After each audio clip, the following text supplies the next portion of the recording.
जोहार दोस्तों। Megha civil services Hazaribagh में आप सभी का स्वागत है।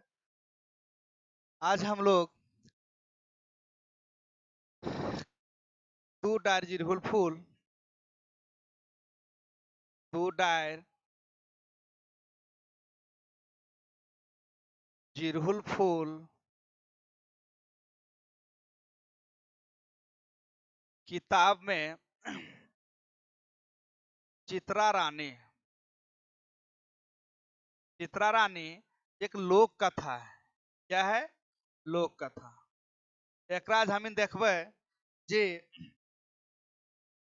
झारखंड के परीक्षा एक्साइज पुलिस, झारखंड पुलिस यानी कि मैट्रिक और इंटर लेवल में ई किताब के राखल गेल है। ठीक है, तो चल हम इन एकरास देखे हिये।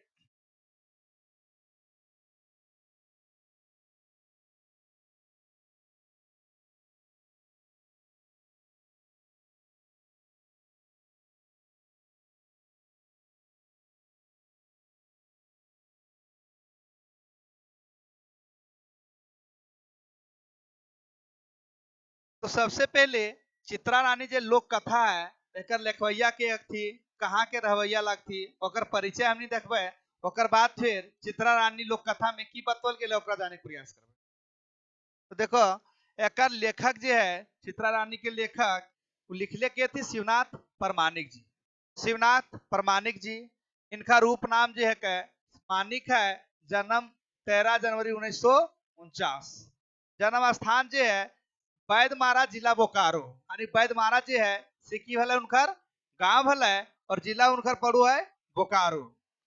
माय के नाम है जे तिनकी देवी और बापे के नाम मुरलीधर परमाणिक। यहाँ से क्वेश्चन ज्यादा बनो, इसलिए सेक्शन की हो जाए इंपोर्टेंट। अब देखे की कर ले थी काम। शिवनाथ परमाणिक खोटा साहित्य जगते एगो दमगर साहित्यकार एक नाम, यानी कि शिवनाथ परमाणिक जी का खोटा साहित्यिक क्षेत्र में एक दमगर यानी कि मजबूत साहित्यकारों में से एक है। बोकारो के खोटा आंदोलन केंद्र बनवाने में इनका जबर जद योगदान है, यानी कि बोकारो खोरठा आंदोलन केंद्र बनाने में इनका बहुत बड़ा योगदान है। इनकर हुबगर, चेटगर और दमगार अगुवादारी में खोरठा आंदोलन के नावा गति और दिशा मिलने, यानी कि इनका अधिक प्रयासों से अगुवाई करने के बाद खोटा आंदोलन को एक नया गति मिला, एक नया दिशा मिला। कहता खोटे कवि सम्मेलन परंपरा के ओसरावे और पसरावे में इनका नाम आगू पता आवे है, यानी खोटा के सम्मेलन करने में परंपरा रूप में जो शुरुआत किए, इसमें इनका नाम प्रथम आता है। 1984-85 ले एखन तक खोरठा भाषा साहित्य संस्कृति आंदोलन दमगर स्वांग बनले है कि 1984-85 से लेकर वर्तमान समय तक ये जो है वो खोटा भाषा साहित्यिक संस्कृति आंदोलन के एक मजबूत लोगों में से एक है। आगे है परमाणिक जी।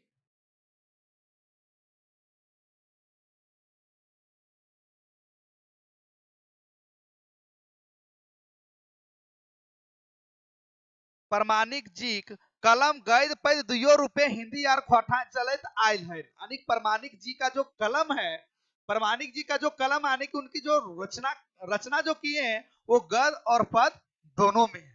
इसमें है गद और पद दोनों में है। इनका रचना क्रम और रचना धर्म माय माटी मातृभाषा और मनुष्य के समर्पित है, यानी कि इनकी जो रचना है कर्म और रचना धर्म, माता मिट्टी और मातृभाषा और यहाँ के मनुष्यों को समर्पित है।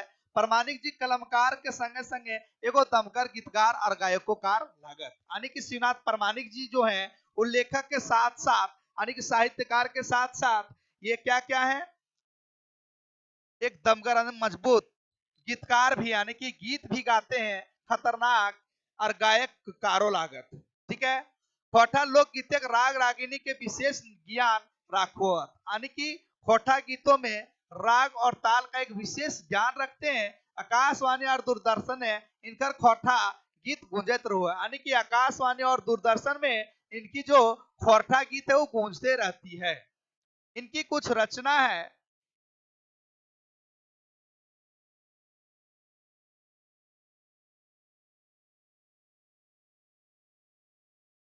इनकी कुछ रचनाएं हैं जो इस प्रकार है। यहाँ पे ये जो संपादित कृति है, यानी कि संपादित रचना है, वो भी क्या हो जाता है इनका।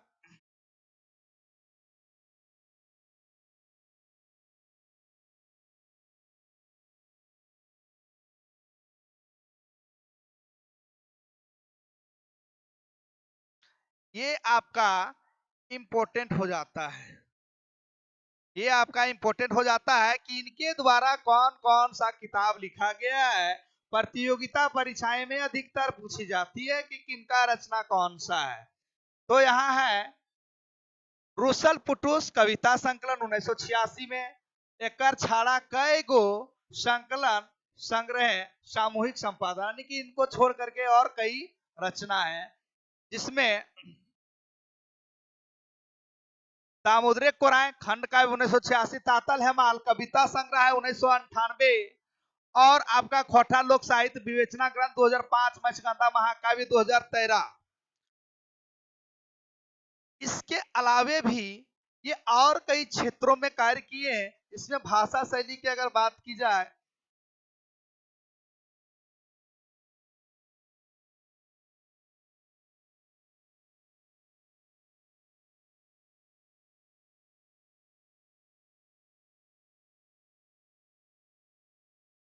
देखिए कहता क्या है। प्रमाणिक जी मंचक बड़ी धाकड़ कवि लागत, यानी कि प्रमाणिक जो है वो मंच संचालकता के रूप में बहुत धाकड़ कवि के रूप में है। इनखर ओज शैली स्वस्वर कविता पाठ खोरचा जगते हैं ढेरे विख्यात है।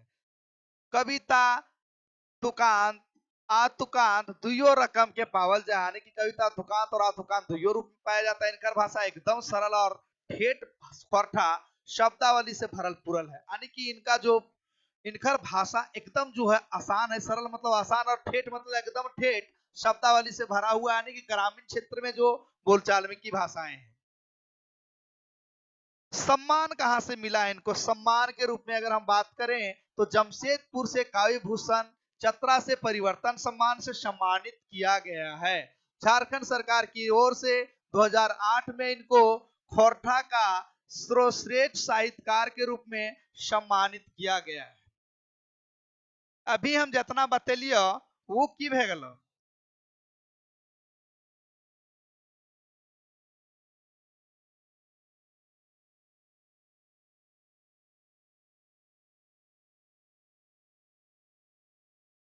अभी हम जितना बतेलियो वो इम्पोर्टेंट सेक्शन है। एकर बाद हम इन देखबे, एकर बाद हम इन देखबे कि अब ये लोक कथा में की बतवल गेल है। तो ये लोक कथा जाने से पहले हम कुछ बतवेल खोजो ये कि आखिर ये लोक कथा कैसे लिखल गेल है, एकर में की है, एकर बारे में लिखल गेल है, कौन घटना पर लिखल गेल है ना। तो अब हम देखो ये एकरा।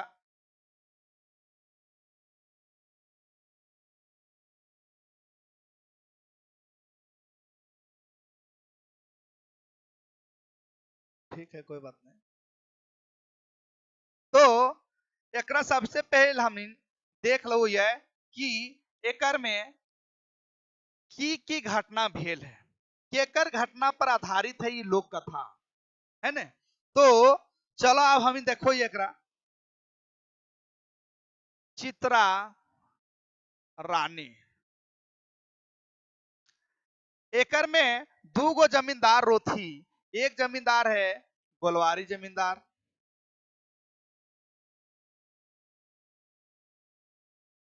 जकरा आदिवासी जमींदार भी कहल गेल है। आदिवासी जमींदार। दोसर है सिखरिया जमींदार।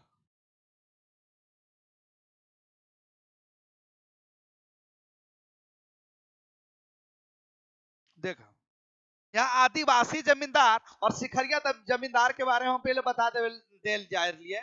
इस आदिवासी जमींदार चे गोलवारी जमींदारों का नाम इसलिए है किले की वो जे है गोला परगना में गोला क्षेत्र में ओकर जमींदारी चलो है। वह तरु शिखरिया जमींदार के शिखरिया जमींदार एक खातिर कहल जाला है किले की शिखरिया क्षेत्र में ओकर जमींदारी चलो है। क्लियर, यहाँ तक कोई दिक्कत? अब देखे यमीन कि गोलवारी जमींदार के कई बेटा हल? तीन बेटा हलथिन। तीन बेटा हलथिन। गोलवारी जमींदार के तीन बेटा हलथिन और तीनों बड़का मंझला और छोटका, यानी कि ये बड़ा बेटा हो गया, मंझला बेटा हो गया और ये छोटका बेटा हो गया। ठीक है, छोटका बेटा जो है तनी सुन तेज है, फुर्तीला है, यानी दिमाग उमाग का ठीक है। बड़का जो बेटा है मंझला उतना तेज ना हल थी। शिखरिया जमींदार के एक बेटी रो है यार, यह लड़की के नाम रो है चित्रा। यह लड़की के नाम की रो है चित्रा। ठीक है, चित्रा रानी भी बच्चा रो यानी कि जखने छोट रो है वह समय गोलवारी जमींदार के बड़का बेटवा संग अगर की हो जाए शादी हो जाए। की हो गए शादी। एक जब शादी कर दबल जा है तो बड़का बेटवा तो यानी कि गोलवारी जमींदार के जो बड़ा बेटा है ओकरा तो याद है कि ओकर बिया भेल है, लेकिन चित्रा के याद नहीं रहे काहे कि बुतरू रो है, चंगा रो है ने। और हम ही जानो एक पहले पूर्णा परिया समय में पूरा छोटे छोटे बिया शादी कर देवल जाले, लेकिन बच्चा के कोई ज्ञान बुद्धि ना रोले। खैर लड़का है बड़ तो थोड़ा सा ओकरा याद आओ शादी बिया, लेकिन चित्रा एकदम पूरा भूल जाए। बात अब आगे यहां तक क्लियर। अब देखो गोलवारी जमींदार जो था, गोलवारी है ना, एकरा बोलल जा है आदिवासी जमींदार। और ये आदिवासी जमींदार के एक दीवान है और ये दीवान के नाम को चियल है भुइहारा बाभन। भुइहारा बाभन। ठीक है, ये भुइहारा बाभन हमेशा चाहोल है कि ई गोलवारी जमींदार के हम की कर दिए बर्बाद कर दिए, और ये बर्बाद करके ओकर जितना भी चीज संपत्ति है ओकरा हम की करिए हथियाइए। हथियावल हथियाना चाहता था। ठीक है, हथियाना चाहता था। अब समय आ चुका था गोलवारी जमींदार को बर्बाद करने का, और वो बर्बादी किसके हाथ में था? तो भुइहारा बामन। भुइहारा बामन के ऊपर गोलवारी जमींदार काफी विश्वास करोल है, काहे कि सारा काम एक सहयोग से होल है। जब शादी हो है, विवाह का जब समय आ जाता है, शिखरिया जमींदार की बेटी यानी चित्रा, कुल मिला के चित्रा, और गोलवारी जमींदार के बेटा, एक नाम की रो है, नाम है किताब में नहीं दलिए, यानी कि बड़का बेटवा। अब जब चित्रा के यार एक बड़का बेटा अगर शादी हुआ है, इस शादी के टेंडर दो गोलवारी जमींदार से ककरा दे दो है भुइहारा बामन के। गलती यह करो है भुइहारा बामन के वो दे दो कोची टेंडर कि जे शादी ब्याह होता है जैसे करना हो तोरे करना हो, सारा चीज तोरा देखना हो। भुइहारा बामन को मिल जाए मौका।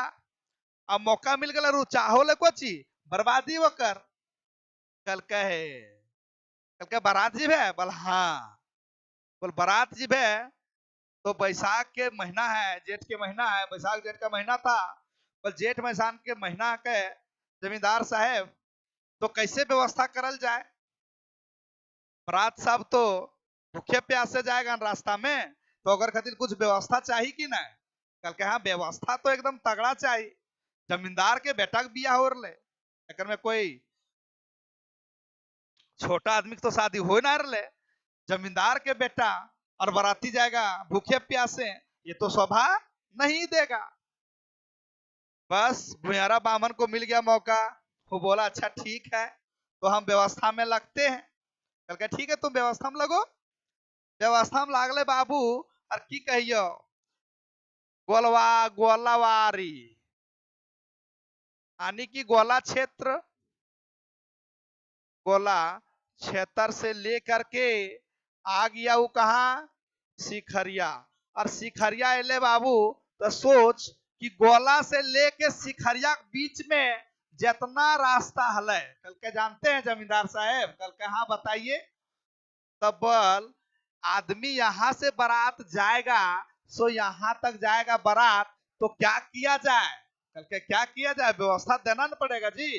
तो व्यवस्था देने तो कल के बल ये सबको क्या देना पड़ेगा, कम से कम पानी उनी की तो व्यवस्था करना पड़ेगा। कल के हाँ। तब की कहियो बाबू, ये गोलवारी जमींदार के दल के पूरा बर्बाद कर, बर्बाद ही तुर कर के। कल के आदमी प्यासे खाली पनिया पिएगा, कल के शरबत उर्बत का व्यवस्था कीजिए। कल के शरबत का व्यवस्था असंभव वाला तुम बात बोलता है जी। कल के जमींदार साहेब कौन सी व्यवस्था नहीं होगा, असंभव नहीं है, सब चीज को संभव करल जा सकल है। हम ही तो लोड कही ले कल के, तब ठीक है करो। तब ये की करल के जतना भोचो जानता है, भोचो गड्ढा कुआं नाला, यानी कि जहां जहां ओकरा पानी जमल मिल रहा है, साफ सुथरा बोल सकलिए पानी जमाव का जगह। तो जहां जहां ओकरा पानी दखेला है, तहां तहां वो की करल के पूरा गुड़ घोटेर दल के, यानी गुड़ डाल दल के, ताकि आदमी प्यासे नहीं मरई निरन मास में, यानी गर्मी के दिन में। कल के अच्छा ठीक है। अब वो की करल के कि सब जगह दल के गुड़ दे, पानी नाला तालाब सब से जहां जहां ओकरा पानी भेटल सब जगह उदल के कोची गुड़ डाल। तो गुड़ डाल दल के पानी मीठ वाला वो ललका पनिया कोई पीता है, पिया होगा। इस चीज में काफी संपत्ति, यानी कि अधिक अधिक संपत्ति का बर्बादी होता है, बर्बादी होता या होती है, यानी कि भरपूर मात्रा में संपत्ति का बर्बादी हो गया। तो किसका हुआ, तो वो भूमिहारा ब्राह्मण के माध्यम से बर्बादी होता है गोलवारी जमींदार का। और गोलवारी जमींदार की जो अर्थव्यवस्था रहती है वो क्या हो जाती है, कमजोर हो जाती है। अब जैसे होकर अर्थव्यवस्था कमजोर भला है, अर्थव्यवस्था जैसे ही कमजोर हो गए ओकर, अब अर्थव्यवस्था जब कमजोर हो गए तो गोलवारी जमींदार टेंशन में, गोलवारी जमींदार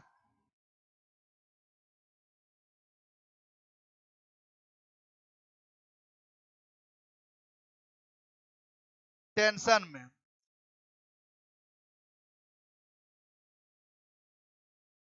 गोलवारी जमींदार क्या हो गया, टेंशन में रहने लगा। और टेंशन में रहता है, और यही टेंशन को दूर करने के लिए, यही टेंशन को दूर करने के लिए, दूर करने के लिए क्या करता है, भूइहारा बाभन, कौन, भूइहारा बाभन, बाभन और की पीवो है, ताड़ी यार मोद, मोद माने हु है दारू, दारू ओकरा पिया के हमेशा, पिया के ओकरा कैसा राखो, मातले राखो, कतु राखो है, मातले राखो है। अब जे आदमी दरुआ दरुआ पी के हमेशा मातल रहता है, वो कते दिन जिंदा रहता है। याव ने ताव देखला है, एक दिन जमींदार साहब के कन्या मरो है, यानी जमींदारिनी, जमींदारिनी मरल है, ओकर बाद मर जाए जमींदार बाबू, है ना। अब जमींदार भी निकल लिया, जमींदारनी भी निकल ली, लेकिन जमींदार साहब जखने मरो है तखने अपन तीनों बेटवा के हाथ था उभरा बामन के हाथ हम दे दो है, और बोलो है कि अब तो अखनी के देखियो। लेकिन भैया बामन भी बोलो है कि ठीक है राजा जी, आप टेंशन नहीं लीजिए, आप जाइए ने, हम इस सबको देख लेंगे। जमींदार साहब निकल लेते हैं, और जमींदार साहब निकल गए तो शासन व्यवस्था किसके हाथ में आ गया, भुइहारा बामन के हाथ में आ गया। अब जो चाहता था भुइहारा बामन अपने हिसाब से उस जमींदारी को चलाना प्रारंभ करता है। अब समस्या उत्पन्न हो जाती है गोलवारी जमींदार के बेटवन के साथ। समस्या क्यों उत्पन्न हो बाबू, तो समस्या ये उत्पन्न हो है कि पहला बेटा, दूसरा बेटा, तीसरा बेटा, पहला बेटा तो बिया हो गया है, और बिया हुआ किसके साथ, चित्रा के साथ। चित्रा किसकी बेटी है, शिखरिया जमींदार की बेटी रहती है, शिखरिया जमींदार की बेटी रहती है।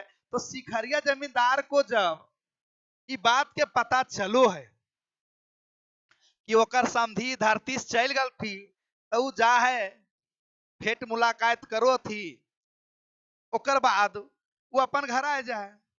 लेकिन उसके बाद होता क्या है, होता ये है कि तीनों लड़का के साथ अत्याचार होने लगता है बाबू। अत्याचार है ना, ये अत्याचार के कारण काफी अत्याचार में क्या होता है, काफी मारपीट करता है इसके साथ। क्या करता है, मारपीट करता है, गाली गलौज करता है।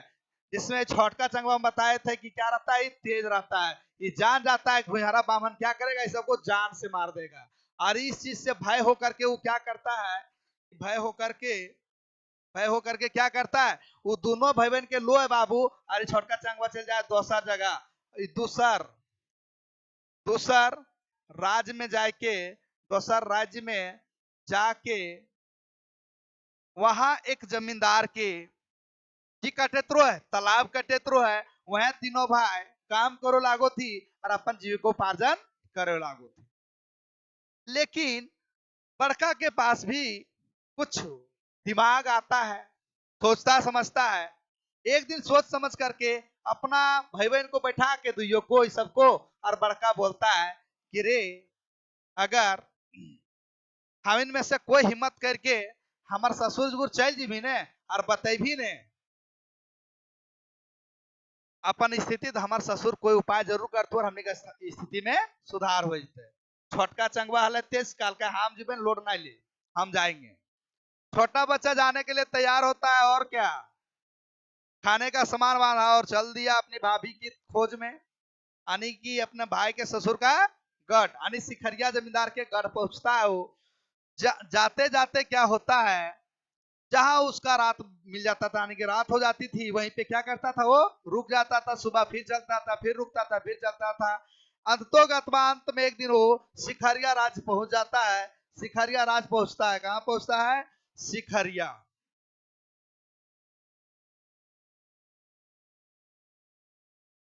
सिखरिया राज पहुंचता तो वहां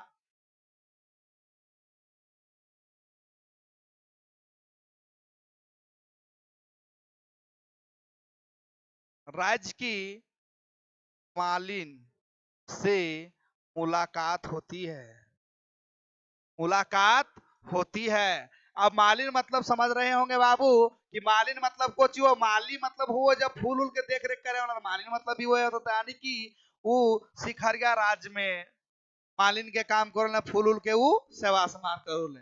ओकर कुंबा में घुस जाए, ओकर कुंबा में घुस जाए, कोची कहते कहते, मौसी कहते कहते, कोची, मौसी, मौसी कहते कहते ओकर कुंबा में प्रवेश हो जाए। और जाके वो बचवा अपन पूरा राम कहानी सुनाए दो है कि हम चित्रा के देवर लागिए, कोलवारी जमींदार के छोट बेटा लागिए, हमार भाई अपन भौजी के, हमार भौजी के लिए भेजलिए हमरा, है ना, यानी कि हमको मेरी भाभी को लेने के लिए भेजा गया है। आप मेरी भाभी से एक मुलाकात करवा दीजिए। तो वो बूढ़ी बोलती है कैसे मानिए, तो कर देवर आखी से, तो वो अपन भैया के अंगूठिया दिखा देता है, जो भैया से अंगूठिया लेके आया था वो। बूढ़ी मान जाती है, बूढ़ी पतिया जाती है। उसके बाद क्या होता है कि वो बूढ़ी जो रहती है मालिन, वो जाती है गढ़ में और चित्रा को सारी बातें बताती है। चित्रा बोलती है हमारे बिहावे न के भेल था, हमारे देवर कैसन। तो बूढ़ी उसको बताती है कि नुनी तो छोट हली तखन तोर बाप तोर बिहा कर दिले अलतुन, और तोहर देवर आयल हो तोरा लिए खाती ले, और तोहर से मिले खोजियो। वो लड़की मान जाती है, चित्रा बात को मानती है, और वो बूढ़ी को महल में छोड़ देती है, और बूढ़ी का साड़ी पहन करके उसी रात में निकल जाती है। और अब कुंभा में जाकर के अपने देवर से क्या करती है, मुलाकात करती है। इसका देवर जब सारा सिस्टम, सारा समस्या चित्रा को बताता है, चित्रा समझ जाती है और बोलती है चित्रा कि देखिए, कि देख बाबू तो जोन अवस्था में आयल ही हमरा लिए खाती ले, हमरा ना बुझाओ कि हमार बाप तोर संगे विदा करतो से खाती ले, तोरा हम जैसे कहबो तैसे तो काम कर, सब समस्या के समाधान हो जीते। तो छौड़ा को की कहलकै कि भाभी तो जैसन बोलबी तैसने हम करबे। चित्रा ओकरा एक धोती और एक कमीज दो है, कल की तो कल नहाए धोए के अंदरे हमार बाप के छिन चल जीबे, आर जाए के ओकरा बोलियो कि भाई हमार भौजी के ले खातिर भेजले है, हम लिए खातिर आ लियो से तो चारे विदा कर दा। बच्चा और क्या, बच्चा उसी प्रकार से करो है बाबू। और जाता है राजा के पास और बोलता है कि भाभी विदा कर दा, हमार भैया हमरा लेनिहार करे ले भेजले है। राजा पतिया जाता है, बोलता है ठीक है हम विदाई दे देंगे। राजा धन बल के साथ हाथी घोड़ा दे करके, काफी संपत्ति दे करके विदा करता है। चित्रा और उसका देवर निकलता है अपना राज्य के लिए। बीच में उसकी मुलाकात, बीच में मिल जाता है कौन, बड़का भैया और मंझला भैया, बड़का और मंझला।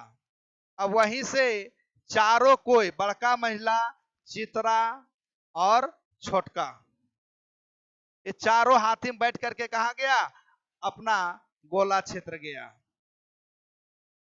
लेकिन गोला क्षेत्र में पूरे कब्जा किसका हो चुका था, भुयारा बामन का। भुयारा बामन कहीं चहटने नहीं देता, यानी कि सटने नहीं देता है। चित्रा अपने ससुर के घर में, वही उसी घर में रहना प्रारंभ कर देता है, सब छानी छपरी बना करके रहना शुरू कर दिया।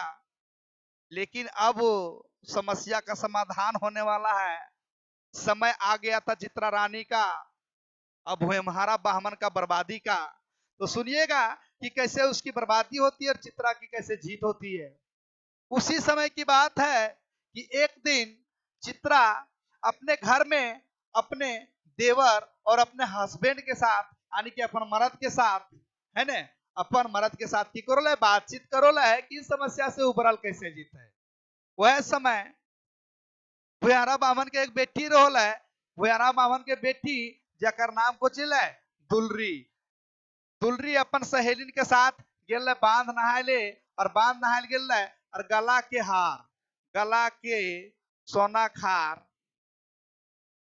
खोल के रख दिले।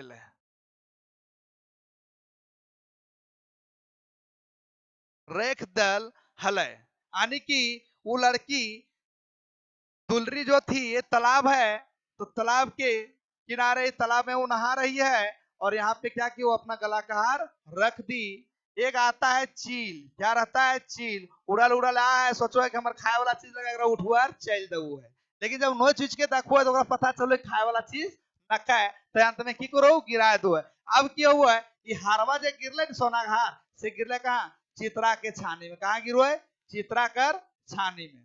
तो चित्रा के छानी में गिरला है। और राजा के यानी जमींदार के बेटी ला बाबू क्षेत्र के करके, बाप बाप हमरा वह हार चाहिए बाप। तो राजा का हुक्म था, जमींदार साहब क्या किए, पूरे गांव में ढलवाही पिटा दिए कि वो हार को जो कोई ढूंढ के लाएगा, या जिस किसी को वो हार मिलेगा, उसको मैं आधी जमींदारी दे दूंगा। ढलवाही पूरा पिटले चल रहा था।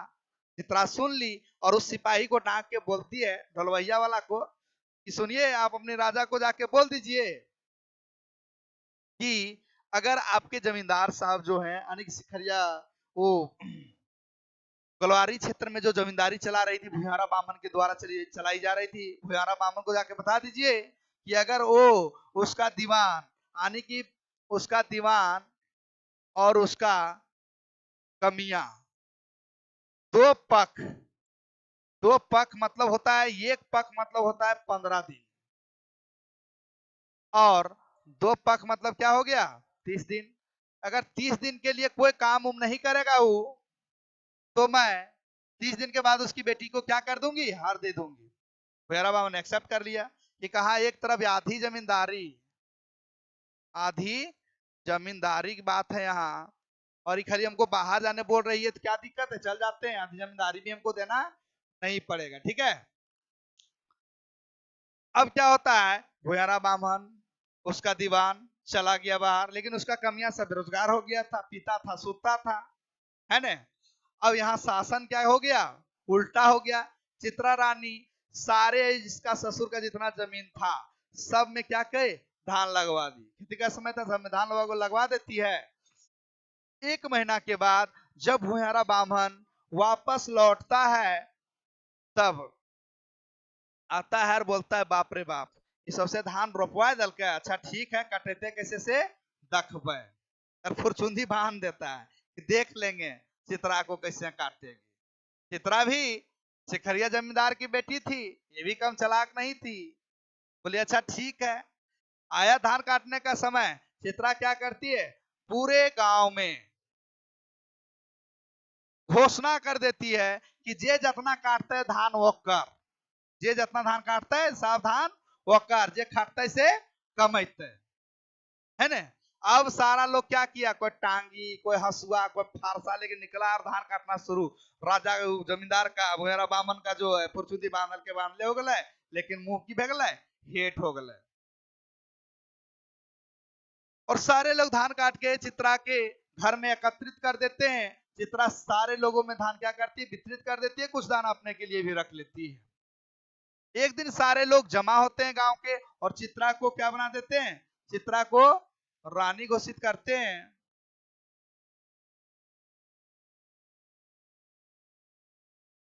और चित्रा जो है ये भी घोषणा करती है कि अब कोई कमियां नहीं रहेगा, कोई कमियां नहीं रहेगा। सारे लोग खेती करेंगे और सारे लोग क्या करेंगे, खाएंगे, जो खटेगा सो खाएगा। आज भी चितरपुर नामक जगह है, चितरपुर नामक एक जगह है, स्थान है, जो चित्रा रानी के नाम से ही क्या है, रखा गया है। चित्रा रानी के नाम से ही वह स्थान प्रसिद्ध है।